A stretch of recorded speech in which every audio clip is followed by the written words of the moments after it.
ঈদ মুবারক।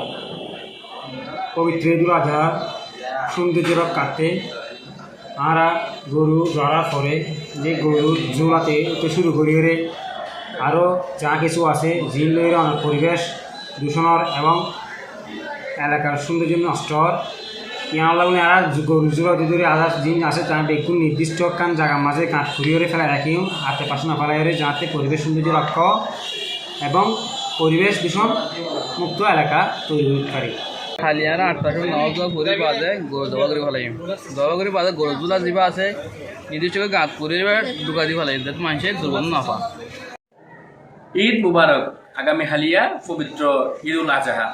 এই পবিত্র ঈদুল আজহার পবিত্রতা রক্ষা করতে যাই আর সাইডাহার পরিবেশ সুন্দর রাখি বললা বলি আর চাইম আর কোরবানির পশুর যে বৈধ আছে তাকবা গর্ত খুলিয়ে মাটি চাপা দিয়ে রাখি বললা বলি চেষ্টা করছি এতে করি আর আশেপাশের পরিবেশ সাইডাহার পরিবেশ সুন্দর তাই।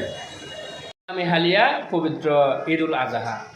এই ঈদুল আজহা আর সাইডাহার পরিবেশ সুন্দর রাখি বললা বলি কুরবানি পশুর বর্জ্য মাটির মাঝে গর্ত খুলিয়ে জাপাই রাখি।